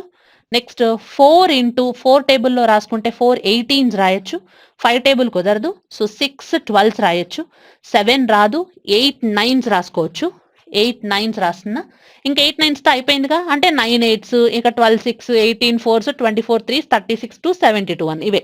ఇక్కడ ఒకసారి ఫ్యాక్టర్స్ చూడు. 1 2 3 4 5 6 7 8 9 10 11 12 ఎక్కడ ఒకటి కూడా రిపీట్ అవ్వలేదు. సో మొత్తం మీద 12 ఫ్యాక్టర్స్ సరిపోయినాయి. Okay. So number of factors find out చేసేటప్పుడు ఫస్ట్ ప్రైమ్ ఫ్యాక్టరైజ్ చేయాలి. బేస్ వాల్యూస్‌తో అసలు అవసరమే లేదు. పవర్ వాల్యూస్‌కి అక్కడ 1 యాడ్ చేసుకొని, అక్కడ మల్టిప్లికేషన్ ఉంటే మల్టిప్లికేషన్ చేయి. ఇప్పుడు నేను 125 అన్నాననుకోనన్నా, 125ని ఏమని రాస్తావు? 5 క్యూబ్ అని రాస్తావు అంతే కదా! అంటే ఇక్కడ నాకు ఇది బేస్ వాల్యూ 5 అయిపోయింది ఇక్కడ. ఈ 3ని ఏమని రాస్తావు డైరెక్ట్‌గా? 4 అని రాస్తావు. అంటే 125కి ఎన్ని ఫ్యాక్టర్స్ ఉన్నాయి? 4 అని చెప్తావు. ఓకే. సో 125కి 4 ఫ్యాక్టర్స్ ఉన్నాయన్నావు. ఇక్కడ పవర్ 1 అనే కాన్సెప్ట్ మర్చిపోవద్దు. ఒకవేళ 5 వచ్చిందనుకో 5 పవర్ 1, 7 వచ్చిందనుకో 7 పవర్ 1 రాయాలి. ఓకే. ఇది నంబర్ ఆఫ్ ఫ్యాక్టర్స్ కి సంబంధించిన question. And number of multiples అనేది ఫైండ్ అవుట్ చేయడం కుదరదని చెప్పుకున్నాం. సో ఫ్యాక్టర్స్ అంటే ఏంటి, మల్టిపుల్స్ అనేవి ఏంటి అనేది మాట్లాడాం. ఫ్రాక్షన్స్ ఏ ఫార్మేట్ లో ఉంటాయో కూడా మాట్లాడుకున్నాం. p/q format and q not equal to 0. Proper improper mixed గురించి చెప్పాం. సో ఇప్పుడు ఇంకొక కాన్సెప్ట్ లోకి వస్తున్నాం. చాలా చాలా important topic. Sorry, divisibility rules. చాలా క్వశ్చన్స్ కి ఈ ఒక్క డివిజిబిలిటీ రూల్స్ అనే కాన్సెప్ట్ యూజ్ చేస్తూ, అంటే కింద ఉన్న ఆప్షన్స్ లో ఏది నా క్వశ్చన్ కి సెట్ అవుతుంది అనే దాన్ని చూసుకోవాలి అంటే ఖచ్చితంగా డివిజిబిలిటీ రూల్స్ రావాలి. సింప్లిఫికేషన్స్ బాగా ఫాస్ట్ చేయాలనుకుంటే టేబుల్స్ ఎంత ముఖ్యమో డివిజిబిలిటీ రూల్స్ కూడా అంతే ముఖ్యం. డివిజిబిలిటీ రూల్స్ కూడా అంత ముఖ్యం. యూనిట్ డిజిట్ ఎలా చెక్ చేసుకుంటావు అంటే 11 మల్టిపుల్స్ ఎలా చెక్ చేస్తాం, 9 మల్టిపుల్ అంటే ఎలా రాస్తావు, 8 మల్టిపుల్స్, ఇలాంటివన్నీ కూడా దీంట్లోనే మాట్లాడతాం. చాలా చాలా ఇంపార్టెంట్ నాన్న. ఏదైతే అర్థమెటిక్ నీకు చాలా అర్థమెటిక్ కి పర్సెంటేజెస్ అనే దాన్ని ఎలా హార్ట్ అంటామో, అట్లా క్యాలిక్యులేషన్స్ కి మాత్రం డివిజిబిలిటీ రూల్స్ అండ్ టేబుల్స్ అనే మాట్లాడతాం. Divisibility rules and tables compulsory వచ్చి ఉండాలి అండ్ డివిజిబిలిటీ రూల్స్ కంపల్సరీ తెలిసి ఉండాలి. ఓకే. సో ఫస్ట్ దీని గురించి మాట్లాడుతూ 2 రూల్ రాస్తున్నా. 2కి రూల్ రాస్తున్నానన్న. 2కి డివిజిబిలిటీ రూల్స్ రాస్తున్నా. 2 అంటే జస్ట్ ఒక ఈవెన్ నంబర్ అయితే చాలు. 2 అనేది ఒక 2తో డివైడ్ అవ్వాలి అని అంటే ఆ నంబర్ జస్ట్ ఒక ఈవెన్ నంబర్. ఈవెన్ నంబర్ అంటే మనం ఇది నేను ఇంకొంచెం ఎలాబొరేట్ చేస్తూ మాట్లాడాలి అని అంటే, ఈవెన్ నంబర్ని ఎలా చెక్ చేస్తున్నా అంటే ఒక యూనిట్ డిజిట్, జస్ట్ నేను మాట్లాడాల్సింది ఒక లాస్ట్ డిజిట్ గురించి మాట్లాడుతున్నా. అంటే నేను 2 గురించి రాస్తూ ఏమని రాస్తున్నా అంటే లాస్ట్ డిజిట్, ఈ లాస్ట్ డిజిట్ ఏమవ్వచ్చు, 0 అవ్వచ్చు, లాస్ట్ డిజిట్ 0 అవ్వచ్చు, ఆర్ డివిజిబుల్ బై 2 కూడా అవ్వచ్చు. డివిజిబుల్ బై 2 కూడా అవ్వచ్చు. ఈ 2 గురించి రాస్తూ ఏమని రాస్తున్నావు అంటే ఓన్లీ లాస్ట్ డిజిట్ చెక్ చేయి. ఓన్లీ లాస్ట్ డిజిట్ ఏం చేసావు, లాస్ట్ డిజిట్ 0 రాస్తున్నా పర్లేదు, లేదా డివిజిబుల్ బై 2 అంటే 2 అవ్వచ్చు, 4 అవ్వచ్చు, 6 అవ్వచ్చు, 8 అవ్వచ్చు. లాస్ట్ డిజిట్ 0 అవ్వచ్చు లేదా డివిజిబుల్ బై 2 అయితే చాలు, ఆ నంబర్ని నేను 2తో డివిజిబుల్ అయ్యింది అంటున్నాను. ఫర్ ఎగ్జాంపుల్ సపోజ్ నేను ఇక్కడ 17193564 ఇది ఒక నంబర్ రాసి is that number divisible by 2 అంటే 2తో డివైడ్ చేసుకుంటూ కూర్చోవుగా, నీకు క్లియర్ గా తెలుసు లాస్ట్ లో 3 ఉంది, అది డివిజిబుల్ బై 2 కాదని. అదే నేను ఇక్కడ 8 రాశాను అనుకో, అప్పుడు డివిజిబుల్ బై 2 అయ్యేది. ఇప్పుడు నేను ఇక్కడ 9 రాస్తున్నా, అప్పుడు డివిజిబుల్ బై 2 అవుతుంది. ఇక్కడ 1 రాసా, అప్పుడు నాట్ డివిజిబుల్ బై 2. ఇక్కడ 10 అని కూడా రాస్తున్నా, అప్పుడు కూడా డివిజిబుల్ బై 2 కాదు. డివిజిబుల్ బై 2 చెక్ చేసేది ఏంటిది, ఓన్లీ లాస్ట్ డిజిటే, ఓన్లీ లాస్ట్ డిజిట్. ఓకే. ఇక్కడ లాస్ట్ డిజిట్ డివిజిబుల్ బై 2 కాదు కాబట్టి ఈ నంబర్ నువ్వు ఎంతన్నా ముందు రాసుకో, కానీ ఆ నంబర్ మాత్రం డివిజిబుల్ బై 2 కాదు అని రాస్తున్నాం. Okay. So that is the condition for 2. Next divisibility rule for 2 రాసేసుకుంటున్నాం. నెక్స్ట్ 3 రాసుకుంటున్నా. 3కి రూల్ ఏంటంటే సమ్ ఆఫ్ డిజిట్స్. ఇచ్చిన నంబర్ కి సమ్ ఆఫ్ డిజిట్స్ చెక్ చేయాలి. ఒకసారి చెప్తున్నానన్న, 5 6 7 ఈ నంబర్ తీసుకున్నా, సమ్ ఆఫ్ డిజిట్స్ చేస్తున్నా. సమ్ ఆఫ్ డిజిట్ అంటే 5 + 6 + 7. 5 + 6 + 7 చేసుకున్నానికి ఎంత వచ్చింది, 18 వచ్చింది కదా. 18 అనే నంబర్ 18, ఇది కూడా 2 డిజిట్ కదా, దీన్ని మళ్ళీ సింగిల్ డిజిట్ లోకి మార్చు. 1 + 8 = 9. అంటే 9 అనేది డివిజిబుల్ బై 3 కాబట్టి ఈ 18 డివిజిబుల్ బై 3 అయ్యిద్ది. అంటే ఇక్కడ ఉన్న 567 కూడా డివిజిబుల్ బై 3 అవుతుంది. అక్కడ వచ్చి సమ్ చేస్తున్నావు, ఆ మొత్తాన్ని సమ్ ఆఫ్ డిజిట్స్ చేసిన తర్వాత వచ్చిన రిజల్ట్ ఏమవ్వాలి అని అంటే sum of digits divisible by 3 అవ్వాలి నాన్న. Some of digits divisible by 3 అవ్వాలి. మన 3 కండిషన్ అది. 3 కండిషన్ ఏం చేస్తున్నావు అంటే సమ్ ఆఫ్ డిజిట్స్ చెక్ చేస్తున్నావు, some of digits divisible by 3 అవ్వాలి అక్కడ. ఓకే. నెక్స్ట్ 4. ఓకే, 4 చేస్తున్నానన్న. 4 నేను ఇక్కడ 2ని నేనేమంటున్నానంటే 2 పవర్ 1 అంటున్నా. 2 పవర్ 1 అన్నావు కాబట్టి ఓన్లీ లాస్ట్ ఒక్క డిజిట్ నే చెక్ చేసావు, 2 పవర్ 1 కాబట్టి. ఇప్పుడు 4 ఏమంటావు, 2 స్క్వేర్ అంటున్నా కాబట్టి ఇక్కడ ఏం చేస్తావు అంటే లాస్ట్ 2 డిజిట్స్ చెక్ చేస్తావు. లాస్ట్ 2 డిజిట్స్ చెక్ చేసి దేంతో ఏమవ్వాలి, అయితే 2 జీరోలన్నా అవ్వాలి ఆర్ డివిజిబుల్ బై 4 అవ్వాలి. ఇక్కడ 2 జీరోలున్నా పర్లా, లేదా డివిజిబుల్ బై 4. ఇది జస్ట్ కొంచెం దీని మీద డిపెండ్ అయింది, కానీ దీనికి సపరేట్ రూలే. ఇది డిపెండ్ అయింది కానీ ఈ 2తోనే అయితేనే 4 అవుతుంది అనే కండిషన్ అయితే లేదు కదా. సో 4కి సపరేట్ రూల్ ఉంది. ఏంటిది, లాస్ట్ 2 జీరోలన్నా అవ్వాలి, లేదా లాస్ట్ 2 డిజిట్స్ డివిజిబుల్ బై 4 అన్నా అవ్వాలి అనే కండిషన్. ఒకసారి చూద్దాం. సపోజ్ నీకు ఇచ్చిన నంబర్ 560, లాస్ట్ 2 డిజిట్స్ ఏంటి 60. 60 అనేది డివిజిబుల్ బై 4ఆ? ఖచ్చితంగా మొత్తం 560 కూడా డివిజిబుల్ బై 4. అదే నేను ఇక్కడ 23560 రాసా. ఇప్పుడు కూడా నాకు అవసరం అంతా చెక్ చేయాల్సింది. లాస్ట్ 2 చూడు, 60 అనే నంబర్ డివిజిబుల్ బై 4 కాబట్టి దీని ముందు నువ్వు ఏదన్నా రాయి, ఖచ్చితంగా డివిజిబుల్ బై 4 అయితే. సపోజ్ 607 రాసా, అప్పుడు నాట్ డివిజిబుల్ బై 4. నువ్వు ముందే అంత రాసినా డివిజిబుల్ బై 4 అయితే కాదు. అదే 72 రాసుకుంటున్నావు, అప్పుడు డివిజిబుల్ బై 4 అవుతుంది. 720 లాస్ట్ 2 డిజిట్స్ 20 డివిజిబుల్ బై 4 అవుతుంది. 200 లాస్ట్ 2 డిజిట్స్ 00, అప్పుడు కూడా డివిజిబుల్ బై 4. 04 లాస్ట్ 2 04 కదా, 04 డివిజిబుల్ బై 4. ఓకే, సో నేను 4 చెక్ చేయాలి అంటే లాస్ట్ 2 డిజిట్స్ చాలు, ఇంకేమీ అక్కర్లేదు. అది 4కి సంబంధించిన రూల్. నెక్స్ట్ 5 రూల్ రాస్తున్నాను అన్న. 5 రూల్ ఏంటి అని అంటే last digit, only last digit ఏమవ్వాలి, 5కి అందరికీ తెలిసిందే. లాస్ట్ డిజిట్ 0 అన్నా అవ్వాలి, లేదా 5 అన్నా అవ్వాలి. లాస్ట్ డిజిట్ 0 ఆర్ 5 అంతే, ఇంకేమీ లేదు, 0 ఆర్ 5. ఓకే, నెక్స్ట్ 6 రూల్ రాసుకుంటున్నాం. 6 rule, 6 is not a prime number, 6 is a composite number. 6ని రాయాలి అంటే 1 ఇంటూ 6తో పాటు 2 ఇంటూ 3 కూడా ఉందిగా. సో 6కి అంటూ సపరేట్ రూల్ లేదు, దట్ డిపెండ్స్ ఆన్ 2 and 3 అనమాట. 6కి దానికంటూ సపరేట్ రూల్ లేకుండా 6 అనేది ఎవరి మీద డిపెండ్ అవుతుంది అంటే 2 and 3 మీద డిపెండ్ అయిపోతుంది. సో 6ని నేను రాయాల్సి వచ్చినప్పుడు డివిజిబుల్ బై 2 and 3, ఆ number must be divisible by 2 and 3 అవ్వాలి. 6 అనే నంబర్తో ఒక నంబర్ డివిజిబుల్ అయ్యిందా లేదా అని చెక్ చేయాల్సి వస్తే ఏం చెక్ చేయాలి, 6 అనే నంబర్ డివిజిబుల్, అక్కడ ఏదైతే నంబర్ ఇచ్చారో ఆ నంబర్ డివిజిబుల్ బై 2నా కాదా, ఆ తర్వాత డివిజిబుల్ బై 3నా కాదా, ఈ రెండు చెక్ చేసిన తర్వాతే 6తో డివిజిబుల్ అయిందో లేదో చెక్ చేయాలి. సో ఒకసారి చూద్దాం దీన్ని ఎలా చెక్ చేసుకుంటున్నాము అని అంటే, సపోజ్ నీకు ఇచ్చిన నంబర్ 25 అనుకో, 25 కాదు, 567. ఈ నంబర్ 2తో డివిజిబుల్ అవుతుందా 3తో అవుతుందో లేదో చెక్ చేస్తాం. 567 ఈ నంబర్ని చెక్ చేసావు, యాడ్ చేసుకుంటే 18 వచ్చింది కదా, డివిజిబుల్ బై 3 డన్. ఈ నంబర్ 2తో డివిజిబుల్ అవుతుందా, 2తో డివిజిబుల్ అవ్వట్లేదుగా, 2తో అవ్వట్లేదు, బట్ 3తో డివిజిబుల్ కాబట్టి ఈ నంబర్ 6తో కూడా డివిజిబుల్ కాదు, 6తో డివిజిబుల్ కాదు అని రాసుకో. ఓకే, నెక్స్ట్ సపోజ్ నీకు ఇచ్చిన నంబర్ 144 అనుకో. ఇప్పుడు 2తో డివిజిబుల్ అవుతుందా అంటే అవుతుంది, క్లియర్ గా కనిపిస్తుంది కదా 2తో డివిజిబుల్ అయిపోయింది. 3తో డివిజిబుల్ అవుతుందా అంటే 1 + 4 + 4 చేస్తే 9 అనే నంబర్ డివిజిబుల్ బై 3 కాబట్టి 2 and 3 కాబట్టి డివిజిబుల్ బై 6 అని కూడా రాస్తా, డివిజిబుల్ బై 6 రాస్తా. 6తో డివిజిబుల్ అనే కండిషన్ ఎప్పుడు రాస్తావు, that number must be divisible by 2 and 3, not 2 or 3, that is 2 and 3. 2 and 3 రెండిటితోనూ డివిజిబుల్ అయితే ఆ నంబర్ని 6తో డివిజిబుల్ అని రాసుకోవాలి. ఓకే, 7కి సపరేట్ రూల్ లేదన్నా దాని గురించి మాట్లాడట్లేదు. నెక్స్ట్ 8 రూల్ రాస్తున్నాం. 8 నువ్వు ఇందాక ముందు మాట్లాడుకున్నట్టు 2ని 2^1 అన్నా, అందుకనే లాస్ట్ డిజిట్ చెక్ చేసామని చెప్పాం. 4ని 2² అన్నా, అందుకనే లాస్ట్ 2 డిజిట్స్ చెక్ చేసామని చెప్పాం. అట్లానే 8ని ఏమనొచ్చు, 2³ అనొచ్చు. ఇది నీకు అర్థమయ్యేదే. ఇంక ఇప్పుడేం రాయాలి, లాస్ట్ 3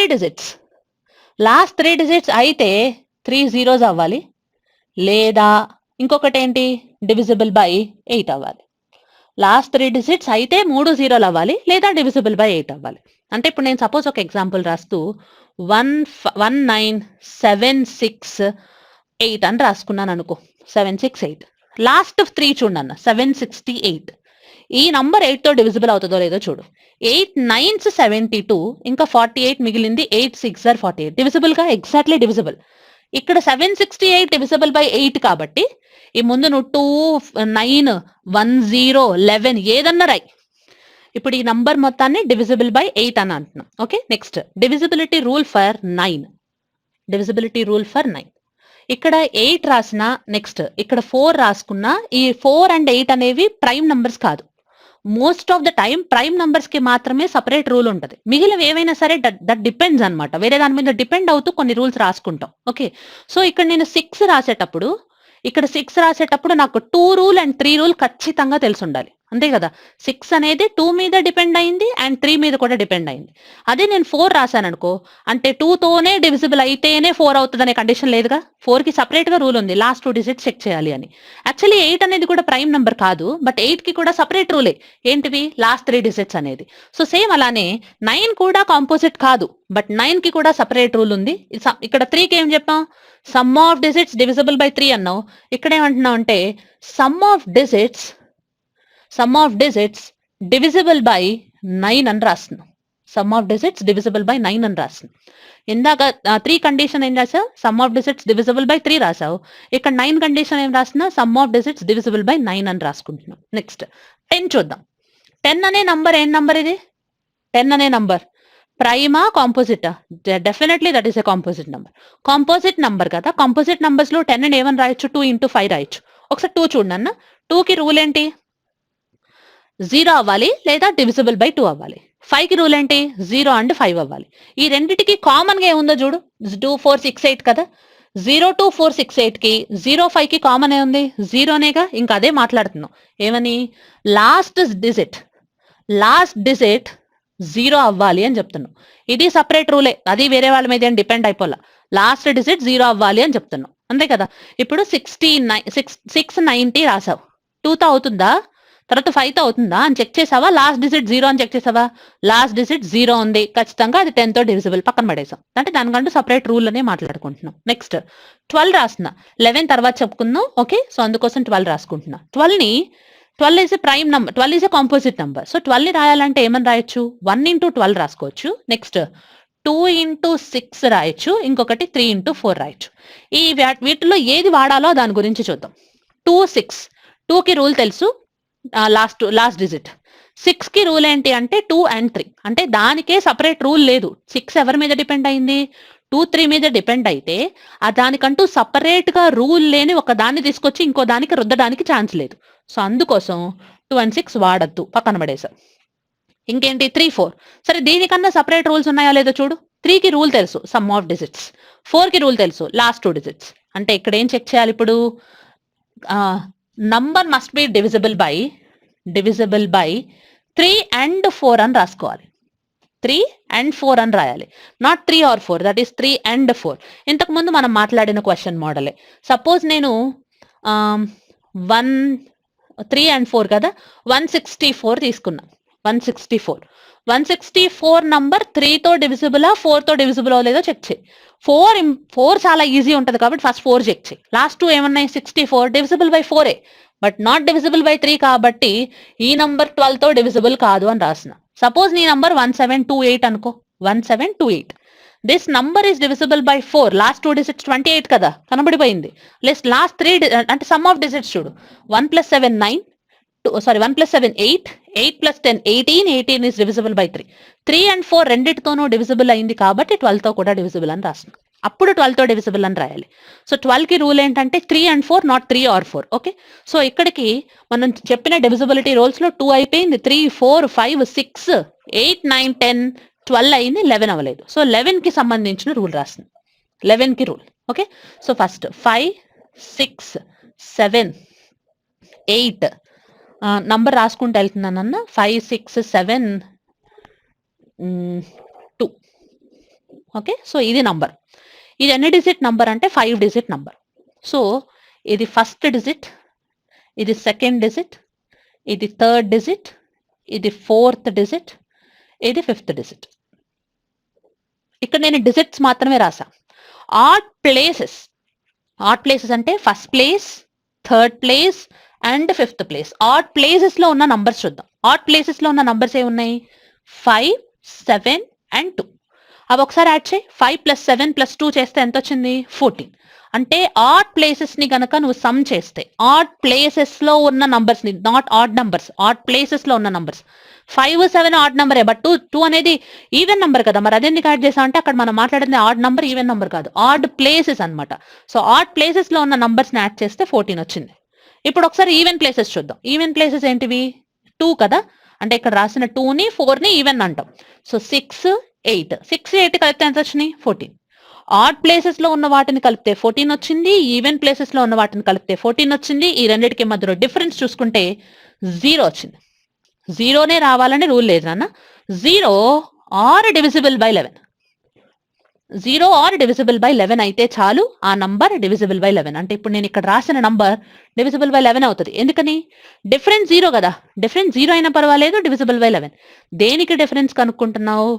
ఆడ్ ప్లేసెస్ లో ఉన్న వాటికి సమ్ చేసావు, ఈవెన్ ప్లేసెస్ లో ఉన్న వాటికి సమ్ చేసావు, వాటి ఇద్దరి మధ్యలో డిఫరెన్స్ కనుక్కొని ఆ డిఫరెన్స్ 0 అయినా లేదా ఆ డిఫరెన్స్ 11 అయినా లేదా 22 అంటే డివిజిబుల్ బై 11 అయితే ఆ నంబర్ ని 11 తో డివిజిబుల్ అని రాస్తున్నాం.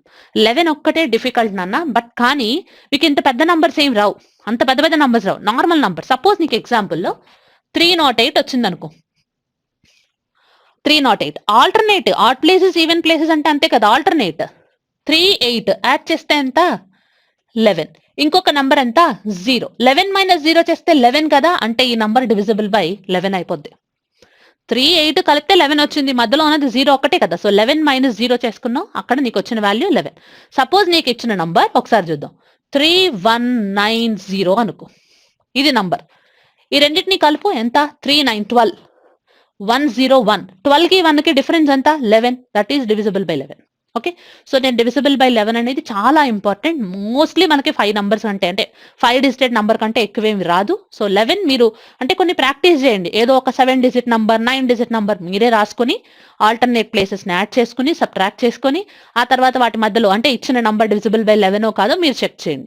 కొన్నిసార్లు మీరే డివిజిబుల్ బై 11 నంబర్ని మీరే తయారు చేయండి. ఓకే, సో ఇది మనం డివిజిబిలిటీ రూల్స్ గురించి చెప్పిన కండిషన్స్. 2కి చెప్పాం, 2కి ఏం చెప్పాం? లాస్ట్ డిజిట్ చెక్ చేయాలి. 3కి సమ్ ఆఫ్ డిజిట్స్ చెక్ చేయాలి. 4కి లాస్ట్ 2 డిజిట్స్ చెక్ చేయాలి. 5కి last digit. 6, 2 and 3 depends on 2 and 3. 7కి రూల్ లేదు. 8 గురించి మాట్లాడుతూ లాస్ట్ 3 చెక్ చేయాలి. 9కి sum of digits 10 last digit. 11 అనేది ఆల్టర్నేట్ ప్లేసెస్ కి సమ్ చేసి డిఫరెన్స్.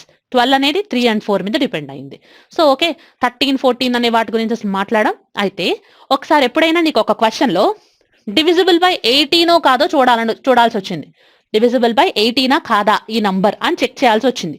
అప్పుడు నువ్వేం చేస్తావు అంటే 18 అనేది కాంపోజిట్ నంబరే కదా, సో జస్ట్ ఫ్యాక్టరైజ్ చేయి. 18ని ఫ్యాక్టరైజ్ చేస్తున్నాం. ఏంటిది అది? 1 into 18, అసలు దీని గురించి మాట్లాడడం. ఇంకొకటి ఏంటి? 2 into 9, ఇంకొకటి 3 into 6. అంటే ఇది వదిలేసాయి. ఇప్పుడు నేను దీనికి రూల్ రాయాల్సి వస్తే 18కి రూల్ రాయాల్సి వస్తే 2 and 9 రాయాలా, 3 and 6 రాయాలా? ఇది ఒక్కటే నాన్న మన క్వశ్చన్. 3 and 6 రాస్తే అది కరెక్ట్ రూలా, లేదా 2 and 9 రాస్తే కరెక్ట్ రూలా? 3కి రూల్ చెప్పు, సమ్ ఆఫ్ డిజిట్. 6 రూల్ ఏంటి? 2 and 3 అంటే 6 ఆల్రెడీ వేరే వాళ్ళ మీద డిపెండ్ అయింది కాబట్టి తీసేస్తున్నా. సరే, ఇది కూడా చెక్ చేయాలి, అక్కడ ఆపేయద్దు. 2కి రూల్ తెలుసు, ఏంటిది? Last digit.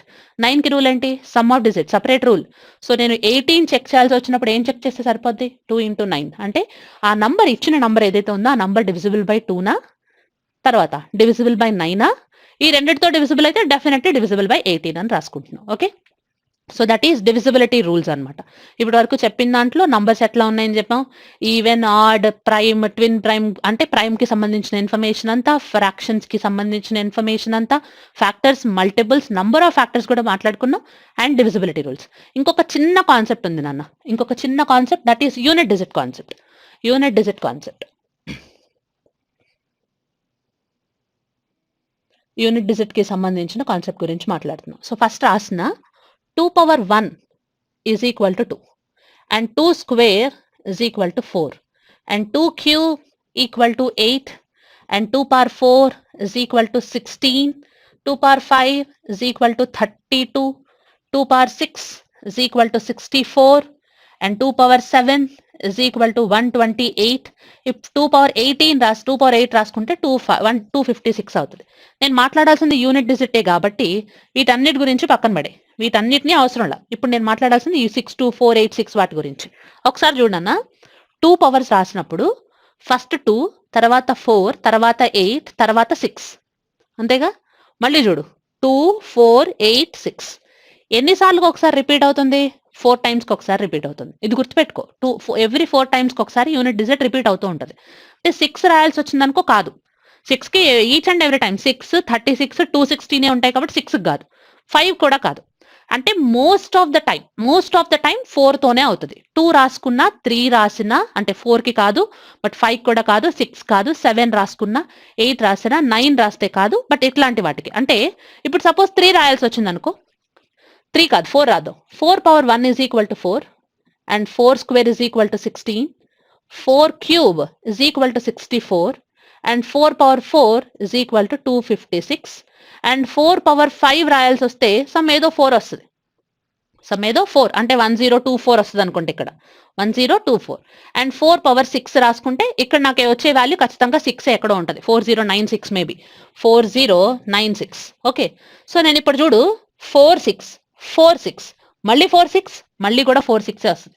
అంటే ఇప్పుడు దీన్ని నేను 2 టైమ్స్ అనే దానికంటే 4646 మళ్ళీ 4646 4 టైమ్స్కి ఒకసారి రిపీట్ అవుతుందని రాసుకుంటున్నా. అంటే అన్ని నంబర్స్కి ఎన్ని టైమ్స్కి రిపీట్ అవుతుందో దానికి ఎల్సిఎం చేసాం, అంతే, ఏం లేదు. సో ఇప్పుడు నేను 5 పవర్ తీసుకున్నాను అనుకో, 5 power 1 is equal to 5, 5 square is equal to తర్వాత 25, 5 cube is equal to 125 and 5 power 4 is equal to 625. అన్ని 5లే ఉన్నాయి ఇక్కడ, 5 మళ్ళీ కూడా 5 వచ్చింది, ఆ తర్వాత 5 వచ్చింది. అంటే ఇక్కడే రాస్తున్నాం 55 మళ్ళీ 55 అంటే ఎవ్రీ 4 టైమ్స్కి ఒకసారి రిపీట్ అవుతుందని వీటన్నిటికీ కలిపి మనం చెప్పేసాం. అన్నిటికీ కలిపి ఎవ్రీ 5 టైమ్స్కి ఒకసారి రిపీట్ అవుతుంది అని రాసుకుంటున్నాం. ఓకే, సో ఫస్ట్ ఇక్కడ ఎవ్రీ 4 టైమ్స్కి ఒకసారి దీన్ని రిపీట్ చేస్తూ మాట్లాడాం. ఇక్కడ వరకు ఓకే కదా. సో ఈ మధ్యలో ఇదంతా వదిలేసాయి. ఇప్పుడు ఇక్కడ దీనికి సంబంధించిందే రాస్తున్నానన్న. సపోజ్ 12 పవర్ 1 రాస్తున్నా, that is equal to 12 only. 12 square రాస్తున్నా, 12 square is equal to 144 and 12 cube రాస్తున్నా 1728. 12 పవర్ 4 వాల్యూ వరకు వద్దులే, ఇక్కడ వరకు రాస్తున్నా. 12 power 1, 12 square, 12 cube. Next 22 power 1, 22 square 484, 22 cube వదిలేసాయి. 32 పవర్ 1, 32 స్క్వేర్, ఇక్కడ 32 స్క్వేర్ రాసుకున్నాం అనుకో, దట్ ఈజ్ 1024. ఇక్కడ 32నే వచ్చింది. ఓకే, సో ఇప్పుడు ఒకసారి చూద్దాం నాన్న. ఇదే మోడల్ చాలా ఇంపార్టెంట్ మోడల్, అంటే చూసిన వెంటనే ఆన్సర్ చెప్పగలుగుతాం మనం, ఒక 5 సెకండ్స్ అంతే, ఇంకంతకంటే అవసరం లేదు కూడా. సో 2 పవర్ 1 వచ్చినప్పుడు 2నే ఉంది, 12 పవర్ 1 వచ్చినప్పుడు 2నే ఉంది, తర్వాత 22 పవర్ వచ్చిన 2నే ఉంది, 32 పవర్ 1 వచ్చిన 2నే ఉంది. నెక్స్ట్ 2 స్క్వేర్ 4ఏ, 12 స్క్వేర్ 4ఏ, 32 స్క్వేర్ 4ఏ, 22 స్క్వేర్ 4ఏ. సపోజ్ నువ్వు చేసుకో 62 స్క్వేర్, అది కూడా 4ఏ వస్తుంది. ఓకే, 12 క్యూబ్, 2 క్యూబ్ చేస్తే 8, 12 క్యూబ్ చేసాక 8 వచ్చింది చూడు, యూనిట్ డిజిట్. 32 క్యూబ్ చేయి 8 వస్తుంది, 72 క్యూబ్ చేయి 8 వస్తుంది, 102 క్యూబ్ చేసుకో, అక్కడ కూడా 8 వస్తుంది ఖచ్చితంగా. ఓకే, సో వీటన్నిటిని యూజ్ చేసుకుని ఇప్పుడు మనం మాట్లాడేది. సపోజ్ నీకు ఇచ్చిన నంబర్ 128 హోల్ పవర్ 55 అనుకో. ఈ నంబర్కి యూనిట్ డిజిట్ కనుక్కోమని చెప్తున్నారు. ఈ నంబర్కి యూనిట్ డిజిట్ మనం ఆల్రెడీ చెప్పింది ఏంటి అంటే ఎవ్రీ 4 టైమ్స్కి ఒకసారి సైకిల్ రిపీట్ అవుతుంది అన్న. ఎవ్రీ 4 టైమ్స్కి ఒకసారి అంటే ఇప్పుడు నేను 55ని కనుక 4తో డివైడ్ చేస్తే 13 టైమ్స్ కంప్లీట్గా సైకిల్స్ కంప్లీట్ అయిపోయి ఇంకా ఎన్ని మిగులుతున్నాయి, 3 మిగులుతాయి, అంతే కదా. ఎంతో కొంత మిగలాలి. ఓకే, 3 మిగిలిని, ఆ మిగిలిని వరకు రాస్తే సరిపోద్ది. అంటే ఇప్పుడు ఏం రాస్తున్నా, 128 హోల్ క్యూబ్ ఇది రాస్తున్నా. ఈ 55 నుంచి 3 ఎలా వచ్చింది అంటే నువ్వు 4తో డివైడ్ చేసావు. డివైడ్ చేసిన తర్వాత నువ్వు చెప్పింది ఏంటి అంటే 13 సైకిల్స్ కంప్లీట్ అయిపోయి 3 మిగిలింది. 13 సైకిల్స్ ఎలా మీకు కంప్లీట్ అయినాయి, 13 4 52 కదా. సో 52 అంటే 4 టైమ్స్ చెప్పిన 13 సైకిల్స్ కంప్లీట్ అయిపోయి 3 మిగిలిపోయింది. సో ఈ 3ని ఇక్కడ రాసుకుంటున్నా. 128 క్యూబ్ అనేది కూడా కష్టమే మనకి, అవును కదా. సో ఇక్కడ ఆల్రెడీ చెప్పుకున్నాం ఏంటిది, 2 క్యూబ్ అయినా 12 క్యూబ్ అయినా 122 క్యూబ్ అయినా 72 క్యూబ్ అయినా ఒకటే అని. అలానే కదా ఇప్పుడు రాయాలి. సో దాని గురించి రాస్తూ ఏం చెప్తున్నా అంటే 128 క్యూబ్ని 8 క్యూబ్ రాస్తే సరిపోతుంది అంటున్నాం. 8 క్యూబ్ వాల్యూ అది కూడా తెలియదు అనుకో, 8 స్క్వేర్ 64 ఇంటూ 8 రాయి. దీని వాల్యూ 8 స్క్వేర్, ఇది 8 పవర్ 1 సరిపోయిందిగా. సో ఇప్పుడు నేను చెక్ చేయాల్సింది 4 8s 32 అంటే unit digit is equal to 2. Unit digit is equal to 2. చాలా ఇంపార్టెంట్, చాలా ఈజీ కూడా, ప్రాక్టీస్ మీదే వెళ్తుంది. మీరు ఎప్పుడైనా నాన్న ఇప్పుడు ఇక్కడతో అయిపోవద్దు, ఇక్కడ అంటే నేను చెప్పినంత వరకు విని వదిలేయకుండా ఏం చేస్తారంటే కొన్ని నంబర్స్ మీరే రాసుకుని అవి మీరే చేస్తూ ఉంటే వచ్చేస్తుంది. ఓకే, సో 128 పవర్ 55కి కనుక నువ్వు యూనిట్ డిజిట్ కనుక్కుంటే అక్కడ 2 వచ్చింది. సరే ఇంకొక నంబర్ చూద్దాం. 273 హోల్ పవర్ 945. 945 కాదు 946 రాసిన, అది అంటే మన కంఫర్టబుల్ అంతే, ఏం లేదు. So 273 whole power 946. ఇప్పుడు ఈ 946 మొత్తాన్ని 4తో డివైడ్ చేద్దామా, డివైడ్ చేసి ఎంత రిమైండర్ వస్తుందో కనుక్కుందామా అంటే అసలు అంత కష్టపడాల్సింది ఏముంది, నాకు 4కి రూల్ తెలుసుగా, డివిజిబిలిటీ రూల్. 4కి డివిజిబిలిటీ రూల్ ఏంటి అని అంటే లాస్ట్ 2 డిజిట్స్ చెక్ చేస్తే చాలు. అంటే ఈ 9 నాకు వద్దు, ఇంకా ఇక్కడ ఏముంది, ఇంకా 46ని 4తో డివైడ్ చేసిన 11 సైకిల్స్ కంప్లీట్ అయిపోయినాయి. ఇంకా ఎంత మిగిలింది, 2 మిగిలింది. ఇందులో యూనిట్ డిజిట్ చాలు అంటే దీన్ని ఇప్పుడు ఫైనల్గా 3 స్క్వేర్ రాయొచ్చు, అంటే unit digit is equal to 9 అనొచ్చు. 3 స్క్వేర్ యూనిట్ డిజిట్ 9. పైన అంటే పవర్ వాల్యూ కనుక ఒక 3 డిజిటెడ్ 4 డిజిటెడ్ నంబర్ అయితే కనుక లాస్ట్ 2 డిజిట్స్ తీసుకుంటే చాలు నాన్న, ఎందుకంటే 4కి రూల్ తెలుసు లాస్ట్ 2 డిజిట్స్ చాలు అని. సో లాస్ట్ 2 డిజిట్స్ ని కనుక 4తో డివైడ్ చేసి రిమైండర్ రాసుకో, రిమైండర్ ఇస్ ఈక్వల్ టు 2 అయింది. So 3 square is equal to 9. Okay, so finally ఇక్కడ మనం మాట్లాడింది పవర్ వాల్యూని 4తో డివైడ్ చేసి రిమైండర్ రాయి. ఓకే, అది పవర్ వాల్యూ. కింద బేస్ వాల్యూ ఏదైనా దాని యూనిట్ డిజిట్ తీసుకుంటే సరిపోతుంది. ఓకే, సో ఇంతవరకు. ఇంకొక మోడల్ ఉంటుంది దీంట్లోనే, నెక్స్ట్ 538 హోల్ పవర్ 48. ఓకే, 538 అంటే నాకు యూనిట్స్ ప్లేస్ చాలు, 8 పవర్ సంథింగ్ రాయాలి. ఇప్పుడు నేను ఎంతో కొంత రాయాలి కంపల్సరీ. 48ని 4తో డివైడ్ చేసుకున్నాను అనుకో, 12 సైకిల్స్ కంప్లీట్ అయిపోయిందని రాయాలి. 12 సైకిల్స్ కంప్లీట్ అయిపోయిన నంబర్ నాకు ఎప్పుడు వద్దు, ఎప్పుడు కంప్లీట్ అయిపోయినాయి, ఇంకా నాకు 0 మిగిలి అనే కండిషన్ ఎప్పుడూ లేదు. నేను 2 పవర్ 0 మాట్లాడలేదు, 3 పవర్ 0 మాట్లాడలేదు, 3 పవర్ 4 మాట్లాడా, బట్ 3 పవర్ 0 మాట్లాడలేదు కదా. సో అదే కండిషన్ మనం మాట్లాడేది. 8 పవర్ 48లో అసలు యాక్చువల్లీ అయితే 12 cycles completed, but 12 cycles complete అయినాయి అని రాయకుండా ఏం రాయాలంటే 11 సైకిల్స్ కంప్లీట్ అయిపోయి ఇంకొక 4 మిగిలింది అని రాయాలి. ఖచ్చితంగా అదే రాయాలి. ఎక్కడైనా పవర్ వాల్యూ కనుక 4తో డివిజిబుల్ అయిపోయింది అనుకో, అప్పుడు ఏం చేస్తావు, 4తో రాసుకో. 8 పవర్ 4 నాకు తెలియదు, 8 పవర్ 4 వాల్యూ, అప్పుడు ఏం అర్థం, 8 square 64, 8 square 64, 4 4s are 16, so unit digit is equal to 6. 64 కూడా అక్కర్లా, యూనిట్ డిజిట్ ఒక్కటే కదా నాకు కావాలి. సో 8 స్క్వేర్ 64, 8 స్క్వేర్ 64, 4 into 4 16, అంటే unit digit is equal to 6. ఎప్పుడు 4 రాసుకుంటామంటే ఇక్కడ ఏదైతే పవర్ వాల్యూ, ఆ power value exactly divisible by 4 అయినప్పుడు ఇక్కడ 4 రాయాలి. అంటే ఎంతో కొంత మిగలాలి నాన్న, 13 సైకిల్స్ కంప్లీట్ అయ్యాక ఎంతో కొంత మిగలాలి. 0 మిగిలే కండిషన్స్ ఎప్పుడు వచ్చినా, 13 సైకిల్స్ అనుకో, 12 సైకిల్స్ కంప్లీట్ అయిపోయి 4 మిగిలిందని రాయి. అదే నీకు ఇచ్చింది 55 అనుకో, 13 సైకిల్స్ కంప్లీట్ అయిపోయి 3నే మిగిలినాయి ఇక్కడ, 55 కాబట్టి. ఓకే, సో కండిషన్స్ చాలా ఇంపార్టెంట్ ఇక్కడ రాసేవి. ఓకే, ఇక్కడ నేను 11 టైమ్స్ కంప్లీట్ అయిపోయి 4 మిగిలిందని రాసుకున్నా. సో 64 into 64 రాసుకుని 6 అనేది యూనిట్ డిజిట్ అని రాసుకుంటున్నాం. సో ఇది యూనిట్ డిజిట్ ని ఫైండ్ అవుట్ చేయాల్సిన ఇన్ఫర్మేషన్. మనం ఇక్కడతో నంబర్ సిస్టమ్ చాప్టర్స్ ని కంప్లీట్ చేసాం. Okay, thank you.